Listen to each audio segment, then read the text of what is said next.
My name is Lauren, and up until a few months ago, I thought my life was completely normal. I'm 26, work at a small marketing firm, and live alone in a one-bedroom apartment in the city. I love my independence. I've always prided myself on being self-sufficient.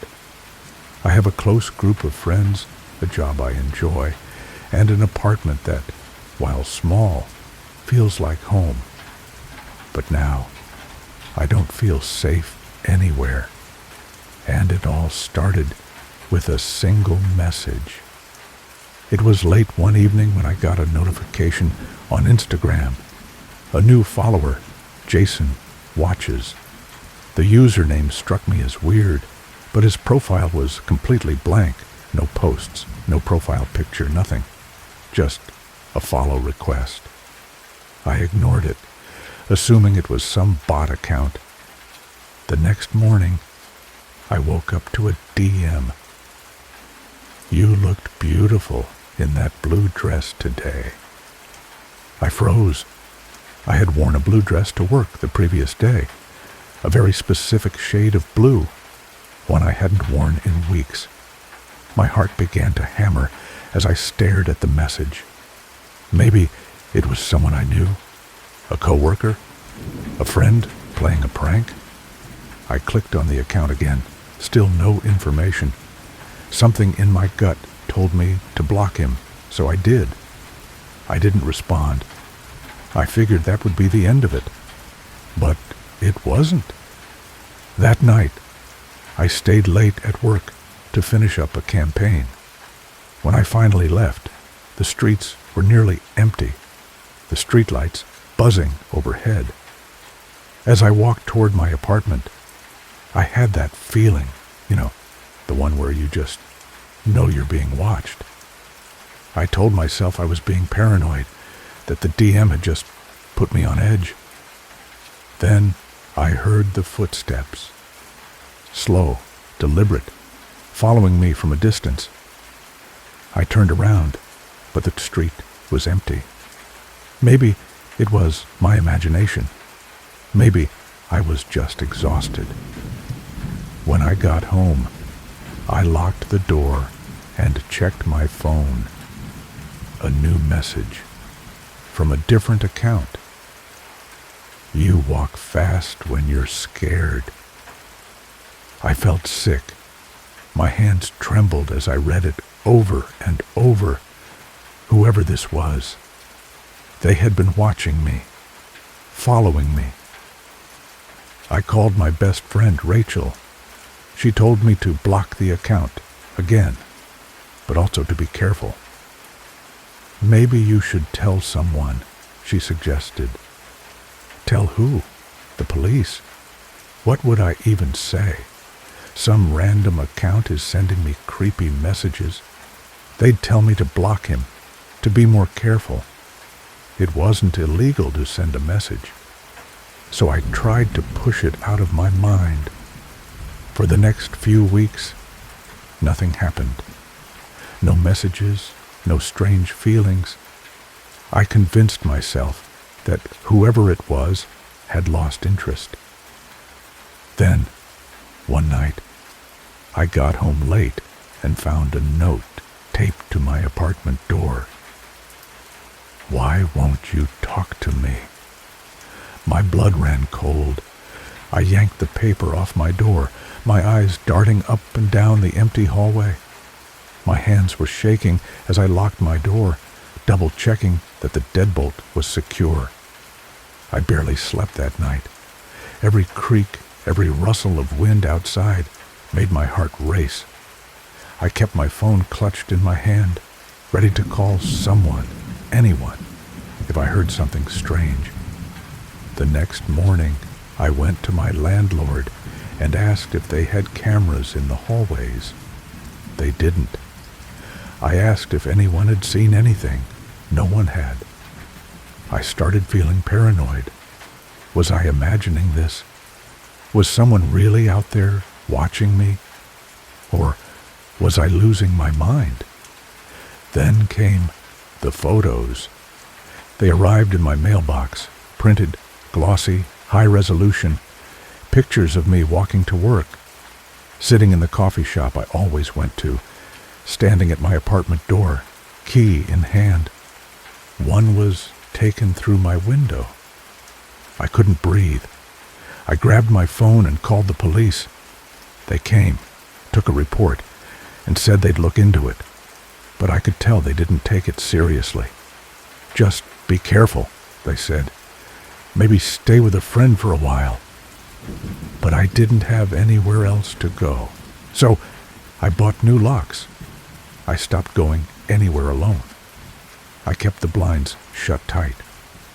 I thought maybe, just maybe, it would be enough to keep him away. Then, one night, I woke up to a sound inside my apartment. It was faint, just the slightest creak of a floorboard. My stomach dropped. I lay frozen in bed, my breath shallow, ears straining for another sound. Then I heard it. A soft, slow whisper. I knew you'd be even prettier up close. My body went cold. The voice was right there, inside my bedroom. I scrambled for my phone, my hands shaking so violently I nearly dropped it. I hit 911 and barely choked out the words, "There's someone in my apartment." A shadow moved in the darkness. Then, footsteps rushing toward me. I screamed, threw myself off the bed, and ran for the door. My vision was a blur, my heart pounding so hard I thought it would burst. I yanked open my bedroom door just as my apartment door slammed shut. He was gone. When the police arrived, they found my front door lock completely picked. There were no fingerprints, no signs of forced entry, nothing but the note left on my pillow. I'll be back. I moved out that night, packed a bag, left my apartment, and never went back. I stayed with Rachel for a while, then moved across the city, changed my number, deleted all my social media. For a while, I thought I was safe. Then, last week, I got a package in the mail. No return address. No name. Inside was a single photograph. It was me, taken through my new bedroom window.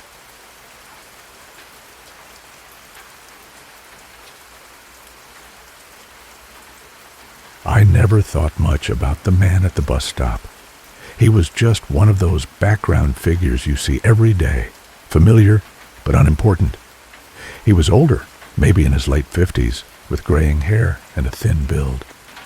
Always dressed neatly in a long brown coat, hands tucked into his pockets. I took the same route home from work every evening, catching the bus at 8:15 sharp. He was always there, standing at the far end of the stop, never getting on, never speaking to anyone.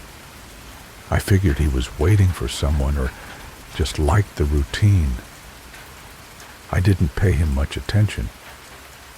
Until the night, I realized he had been paying attention to me. It was raining, the kind of cold, biting rain that soaks into your bones. I was standing under the shelter, arms wrapped around myself, when I glanced up and saw him watching me. Not in a passing, accidental way. He was staring, unblinking, his head tilted slightly.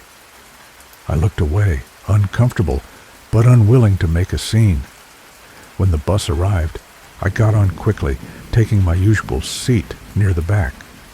The doors hissed shut, and I felt the relief of movement as the bus pulled away. Then I saw him. He was walking, not in the direction of the bus stop, not toward any particular place, just walking, following the bus. I told myself it was a coincidence. Maybe he lived nearby. Maybe he was heading somewhere in the same direction. But with every stop the bus made, every pause at a light, I saw him again. He wasn't hurrying. He wasn't trying to catch up. He was just keeping pace. By the time I reached my stop, he was gone. I stepped off cautiously, scanning the street. It was empty. I told myself I had imagined the whole thing. The next night, I was more aware of him. He was there at the stop, as always, standing at the edge of the shelter, hands in his coat pockets. I kept my eyes straight ahead, willing myself to ignore him. But I could feel him watching. The bus arrived. I got on quickly, choosing a seat near the front this time. When we pulled away, I turned my head slightly to check. There he was, walking again, keeping pace. I gripped my bag tighter. That night, I didn't go straight home. Instead, I walked an extra 3 blocks to a well-lit gas station, pretending to browse the shelves. I stayed inside for almost 20 minutes, heart hammering in my chest. When I finally left, the street was empty. I barely slept. The next few nights followed the same pattern. He would watch me at the stop, follow the bus, walk in that same slow, steady rhythm, always staying just far enough away that I couldn't accuse him of anything. I started changing my routine. I took an earlier bus one day, a later one the next. I even tried a completely different route. But no matter what I did, he was there, waiting. One night, after weeks of this, I couldn't take it anymore. I decided to confront him. When I stepped off the bus, I didn't rush home. Instead, I turned sharply, standing my ground as he emerged from the shadows. He didn't flinch. He just stopped. For the first time, I got a good look at him. His face was lined, his eyes dark and sunken. He looked wrong, not just older, but like someone who hadn't truly lived in years. "What do you want?" My voice came out steadier than I felt. He didn't answer. He just stood there, his head tilting ever so slightly. I took a step back. "Stop following me." A slow, eerie smile crept across his face. "I'm not following you," he said, voice dry as paper. "I'm making sure you get home safe." My stomach turned. "I don't need you to do that." His smile faded. He blinked, as if confused. "But that's what I've always done." A shiver ran down my spine. "What do you mean, always?" He just kept staring. The longer I looked at him, the worse the unease grew. His clothes were wrong, outdated, slightly discolored, like they had been sitting in an attic for decades. I stepped backward, my pulse hammering in my ears. "Leave me alone." He didn't move. He just watched. I turned and ran. I didn't stop until I was inside my apartment, door locked, lights on. My breath came in ragged gasps.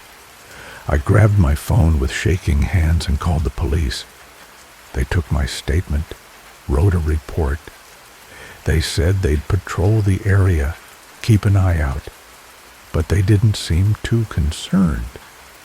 When I asked if they could look into him, one of the officers asked, "What's his name?" I hesitated. I don't know." They exchanged looks. One of them sighed. We'll keep an eye out. The next day, I did my own research. I scoured old newspapers, online archives, anything I could find about my neighborhood. I wasn't even sure what I was looking for. And then I found it. An old article, dated nearly 40 years ago. The headline made my blood run cold. Local man killed in hit and run at bus stop. The photo was blurry, but there was no mistaking it. It was him. Same thin frame. Same graying hair. Same long brown coat. I closed my laptop with a snap, my hands trembling. My mind refused to accept what I had just seen. That night, I didn't take the bus. I didn't leave my apartment at all. I locked my windows, checked the peephole twice, but sometime around midnight, I felt it. The undeniable sensation of being watched. Slowly, I turned toward the window, and there, just beyond the glass, he stood, motionless, expressionless, waiting, making sure I got home safe.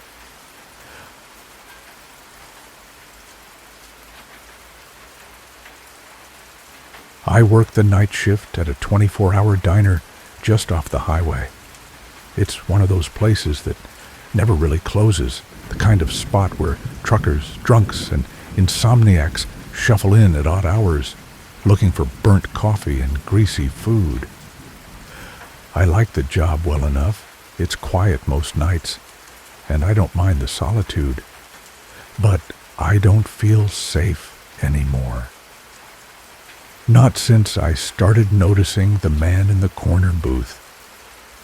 It started a little over a month ago. He came in sometime after midnight, ordered black coffee, and sat in the farthest booth near the window. He never ate, never spoke, just sat there, hands wrapped around his cup, staring straight ahead. At first, I thought nothing of it. Plenty of people came in late to escape the cold, to sit somewhere that wasn't home. But the way he watched me, never looking away, never pretending to be interested in anything else, set my nerves on edge. He never caused trouble, never gave me a reason to ask him to leave. But he kept coming back, every single night. It didn't matter if my shift started early or ran late. No matter when I walked in, he was already there. One night, around 3 a.m., I worked up the courage to approach him. I forced a smile.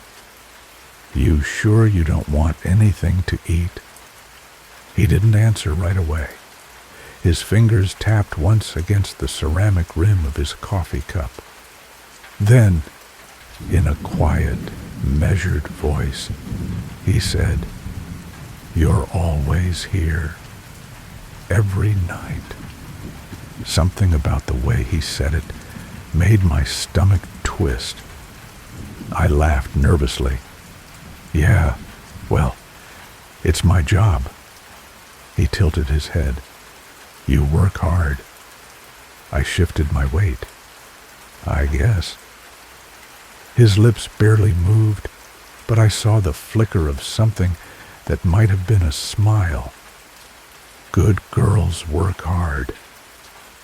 I took a step back. My skin crawled. After that, I started watching him more closely. One night, after my shift, I stayed in the back office, waiting. I wanted to see how long he'd sit there if I wasn't out front. He waited 4 hours. He never touched his coffee, never spoke to the other waitress. He just sat there, staring at the counter, waiting for me to come back. I started getting paranoid. I'd glance up from wiping down tables and catch him already looking at me. If I stepped outside for a smoke break, I'd see his silhouette in the window, unmoving. Then, a week ago, I realized something else. He didn't come in from the highway. He always came from the other direction, from town.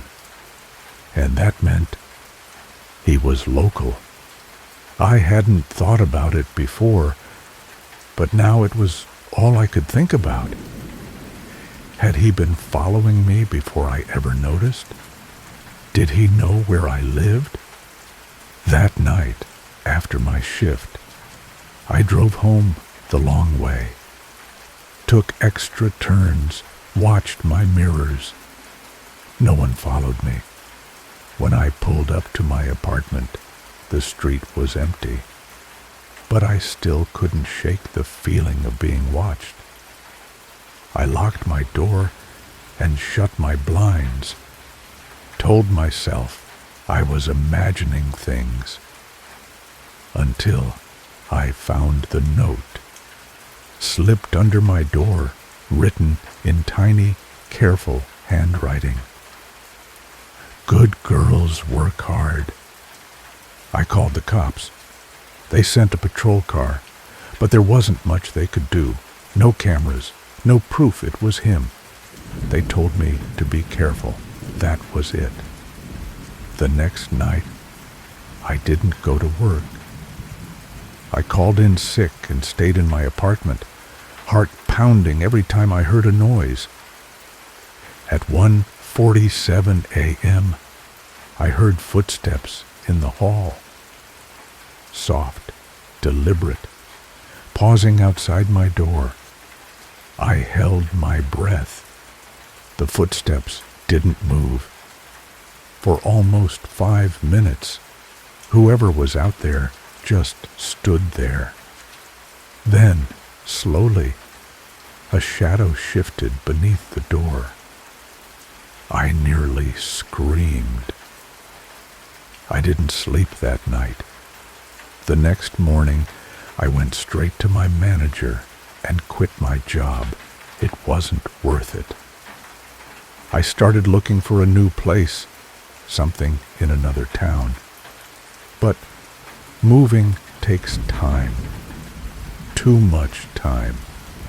Because last night, as I was lying in bed, I heard my closet door creak open, and a familiar voice whispered, "Good girls work hard."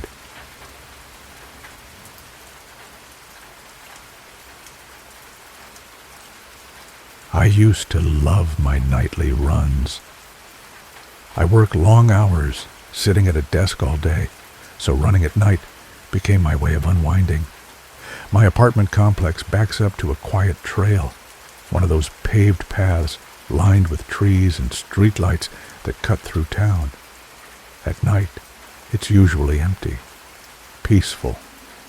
I never worried about running alone, until the night I saw him. It was a little after 10 p.m. I had just hit my usual stride when I noticed a man standing near one of the benches up ahead. He was dressed in dark clothes, his face shadowed beneath the glow of the nearest street lamp. At first, I thought nothing of it. Lots of people walked the trail at night. Maybe he was taking a break or waiting for someone. But as I ran past, I felt it. His eyes, following me. I glanced back over my shoulder. He was still standing there, perfectly still, his head slightly tilted, watching. I pushed forward, ignoring the unease creeping up my spine. A few minutes later, I checked again. He was gone. I told myself I was overreacting. Just a random guy out for a walk. Nothing to be afraid of. But the next night, he was there again. Same spot, same stance, waiting. This time I slowed down as I passed, trying to get a better look at him. His face was shadowed, but I could make out sharp, hollow features. He wasn't old, maybe mid-40s. His clothes were plain, dark jeans, a jacket zipped up to his chin. I forced myself to keep running. When I glanced back, he was still watching. That night, I barely slept. The next evening, I hesitated before going out. My stomach twisted with unease, but I told myself I was being ridiculous. I had been running this trail for years without issue. I wouldn't let some man scare me away. But when I reached the trail, I stopped in my tracks. He was already there, standing in the exact same spot, waiting. A cold wave of fear rolled over me. He had never arrived before me, always after. That meant he had to know my schedule. He had to know I would be here. I turned around and walked back toward my apartment. I didn't run. I didn't want him to think I was afraid, but I was. I started changing my routine, running at different times, taking different routes. But it didn't matter, because no matter what I did, he was always there. Sometimes he stood at the usual spot. Other times he was farther down the trail, waiting in the shadows between streetlights. And sometimes he was closer. A few nights ago, I decided to confront him. I stopped running, turned to face him. My heart was hammering, but I refused to let it show. "Can I help you?" For a moment, he just stared at me. Then he smiled. It was a slow, deliberate smile, stretching his thin lips, like he had been waiting for me to speak first. "I like your pace," he said. My blood turned to ice. I backed away slowly. He didn't move, didn't blink, just stood there, that smile frozen on his face. I turned and ran as fast as I could. That was the last time I used the trail, but it wasn't the last time I saw him. 2 nights later, I was sitting in my apartment when I heard footsteps outside my door. Slow, deliberate. They stopped right outside. I held my breath, listened. Then something slid under the door.